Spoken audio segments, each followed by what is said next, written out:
Alors bonjour à tous, alors aujourd'hui on revient pour le test d'écouteurs de la marque Xiaomi. Et donc c'est les Xiaomi Buds 3 Pro qui ont été annoncés dernièrement à la sortie du Xiaomi 12 en Chine, sachant que là c'est des écouteurs en version chinoise. Il n'y a pas de version globale qui est encore annoncée, j'espère d'ailleurs qu'il y aura une version globale, et il y a eu deux modèles qui sont sortis, donc les Xiaomi Buds 3 et les Xiaomi Buds 3 Pro. Et donc là c'est ce modèle là qu'on va tester aujourd'hui. Et donc on va commencer tout de suite par le déballage.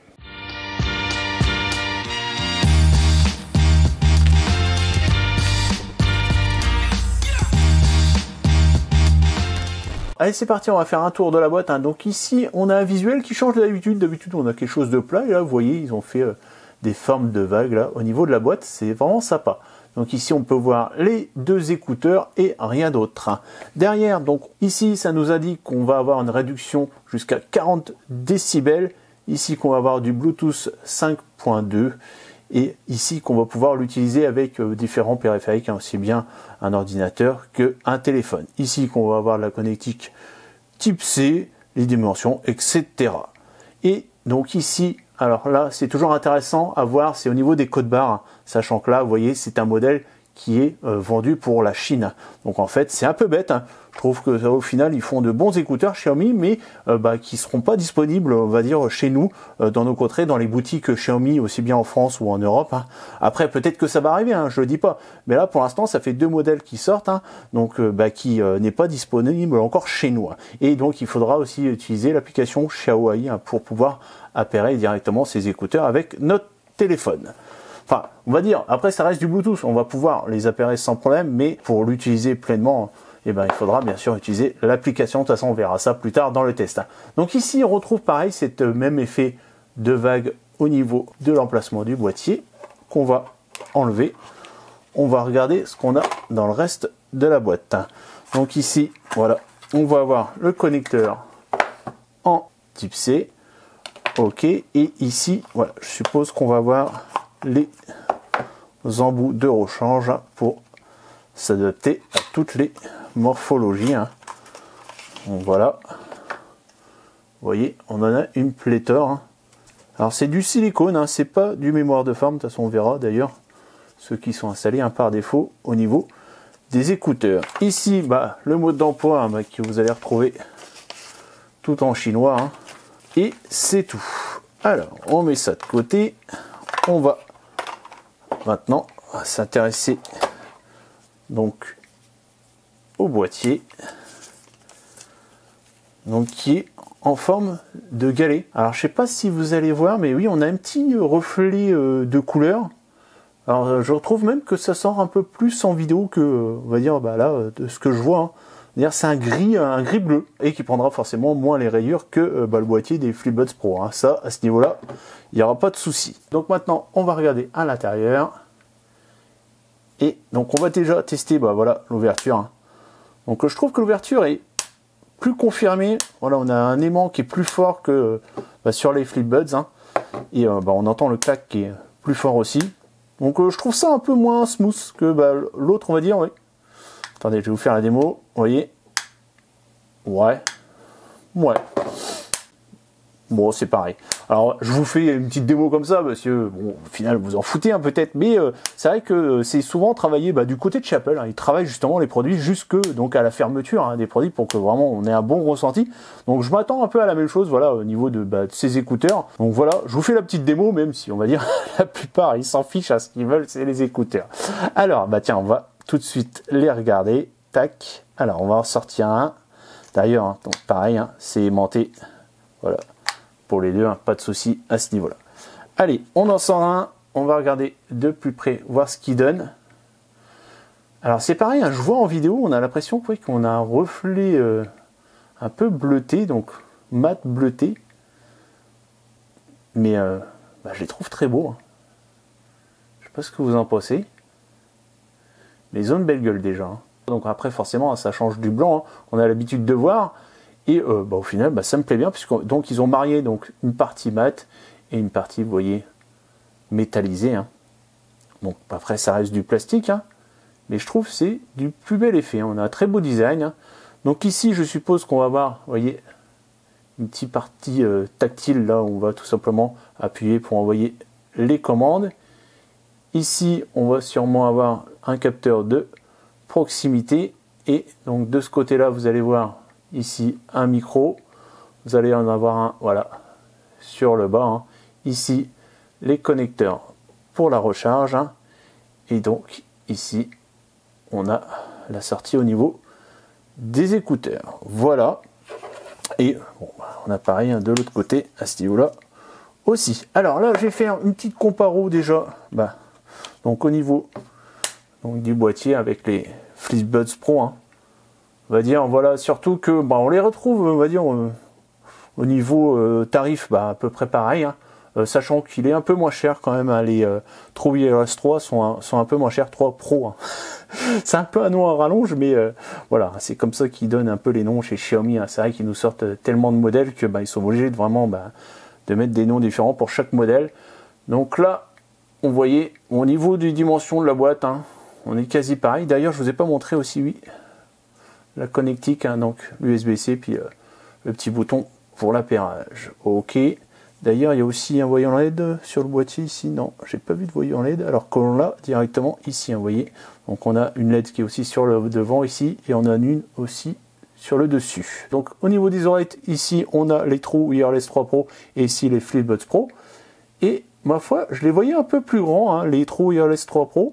Et au final, vous voyez, c'est quasi pareil hein, au niveau de la taille. Hein. Et donc vous voyez, au niveau des écouteurs, pareil. Hein. Donc voilà, on a fait le tour hein, de ces écouteurs. Donc maintenant, il n'y a plus qu'à aller tester ça. Donc nous voilà un mois après le déballage et en fait j'ai attendu tout ce temps puisqu'en fait j'attendais de recevoir le Xiaomi 12 puisque je voulais tester le codec LHDC puisqu'il n'était pas encore disponible sur le Mi 11 et en fait sur le Mi 11 c'est arrivé il y a à peine 2 semaines. Donc en fait il faudra attendre la mise à jour si vous avez des anciens modèles. Normalement ça devrait arriver sur Mi 8 13. Et donc forcément je vais pouvoir donner aussi mon ressenti hein, puisque là j'ai vraiment pu les tester à fond donc aussi bien au niveau sonore que au niveau du confort. Donc on va déjà parler du confort. Hein. Donc au niveau de l'installation dans les oreilles, ça se met bien, voilà, à l'intérieur du lobe. Donc un peu pareil avec ce qu'on avait retrouvé avec les FlipBuds, hein, mais un peu moins. Au niveau du confort, je préfère les FlipBuds, hein, mais voilà, ça joue vraiment à quelques détails près. Hein. Sinon, au niveau du maintien, pas de problème. Hein, ceux qui font du sport, vous pourrez les utiliser. Donc maintenant, on va parler de ce qui vous intéresse le plus, c'est le rendu sonore.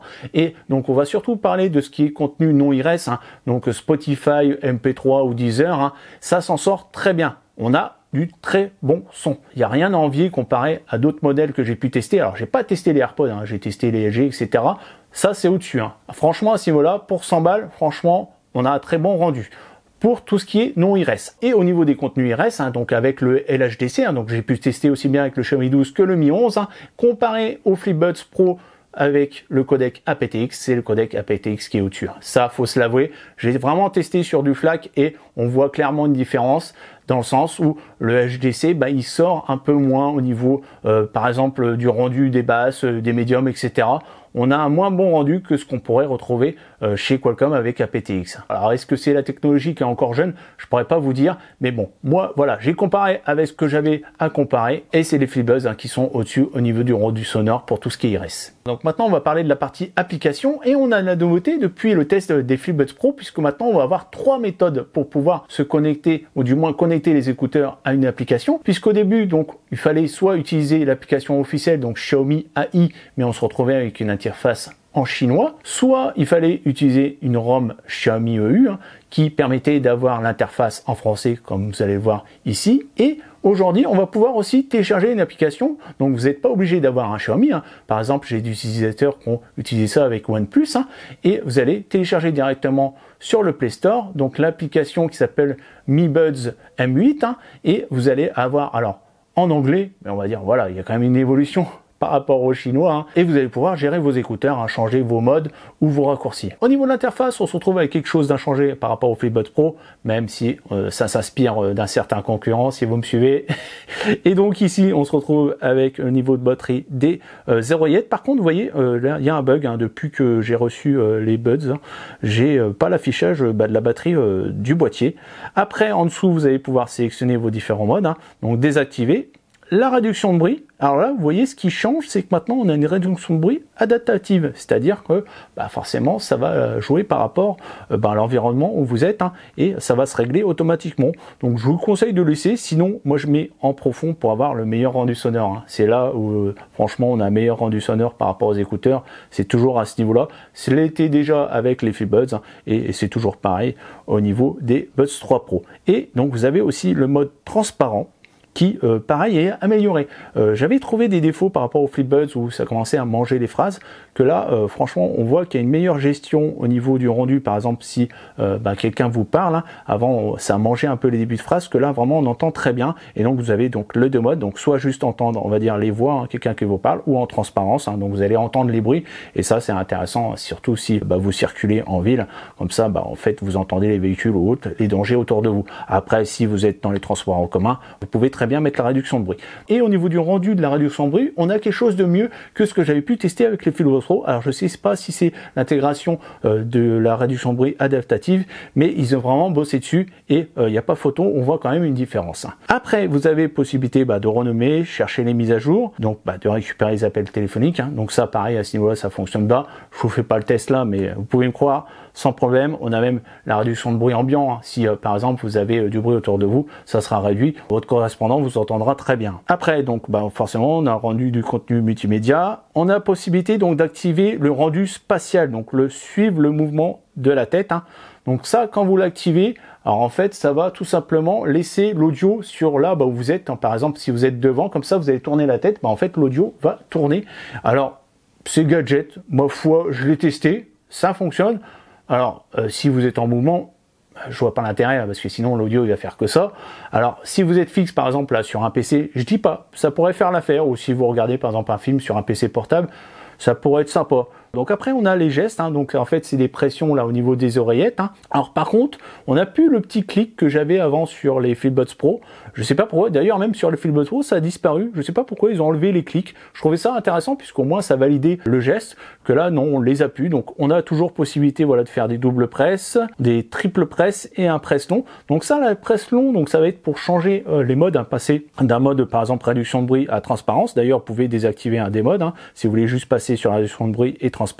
Et donc en fait l'intéressant c'est si vous voulez pas utiliser l'application, vous pouvez quand même gérer on va dire les modes directement avec les oreillettes. Donc après vous avez l'option détecter la proximité de l'oreille, donc en fait ça va couper la lecture si vous enlevez une oreillette, répondre automatiquement, ajouter un widget directement dans le panneau de notification. Après vous allez pouvoir tester l'ajustement des embouts, ça je l'avais aimé d'ailleurs, c'est la FeelBuds Pro et je l'ai refait aussi sur ces écouteurs et ça m'a permis de voir qu'il fallait que j'utilise les plus petits embouts pour mes oreilles.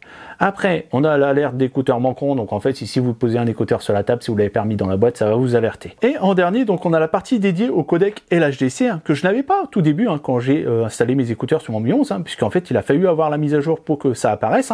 Donc si vous n'avez pas la compatibilité, vous ne verrez pas en fait. Donc cette partie, vous n'aurez pas le HDC qui apparaît. D'ailleurs, si vous les désactivez, en fait, vous voyez au maximum en codec audio, vous avez du AAC. Et donc après, vous voyez, si vous l'activez, vous avez un avertissement. Ça permet de lire un son de haute qualité, réduit la latence pendant les jeux, mais augmente également la consommation d'énergie. Donc ça, pareil, vous voyez, c'est des choses qu'on nous dit pas, mais ça va user plus de batterie.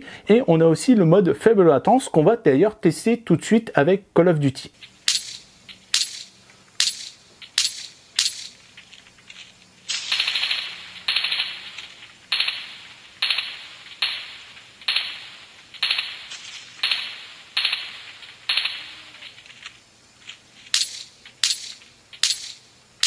Donc maintenant on va parler de l'autonomie. D'ailleurs vous pouvez voir que j'ai fait mes propres mesures et donc au niveau constructeur ils annoncent donc 6 heures pour les oreillettes et 27 heures avec le boîtier.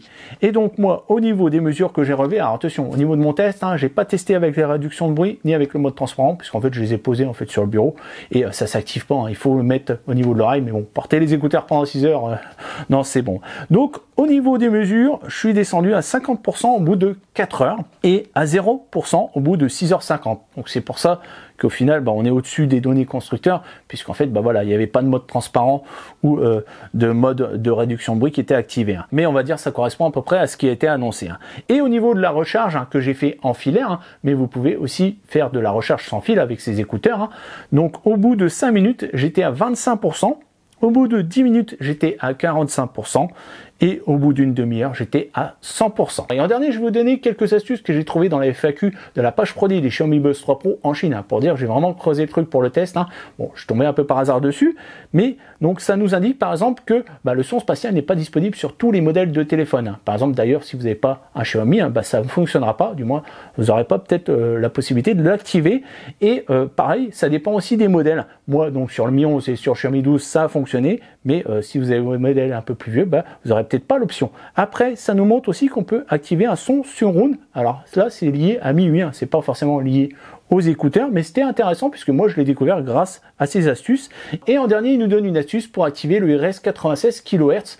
Alors perso, moi j'en aurais pas l'utilité, mais pour ceux qui veulent, vous pourrez l'activer en passant par les options développeurs. Bon, désolé, ils ne sont pas trouvés autrement, enfin je sais pas, ou du moins ils l'ont pas intégré au niveau de l'application. Donc voilà, je pense qu'on a fait le tour du test de ces écouteurs. Maintenant, on passe à la conclusion. Donc voilà, c'est le temps de la conclusion. Donc au niveau des défauts, pas grand chose à lui reprocher, si ce n'est peut-être son choix technologique du LHDC. Au niveau des codecs, ça reste nouveau, ça sera pas compatible forcément avec tous les téléphones. Pareil, le fait qu'on rajoute des fonctionnalités gadgets au niveau de la spatialisation, qui ma foi et là, mais bon, on va dire, on va pas s'en servir tous les jours. Et sinon, au niveau de ses avantages, déjà, c'est sa réduction de bruit, qui fonctionne déjà mieux que les FlipBuds, et aussi son mode transparent, qui a été amélioré. Et ensuite, c'est son rendu sonore. Alors forcément, comme j'ai comparé avec les FlipBuds, un peu moins bon, mais on va dire, si vous utilisez Spotify, ça suffira largement. Après, c'est aussi son design que j'ai aimé en forme de galet, ainsi que sa finition matin. Donc si vous voulez le commander, bien sûr, vous aurez tous les liens qui sont dans la description. Et si vous avez aimé, likez, partagez et surtout, abonnez-vous. Ciao, bye bye, à la prochaine.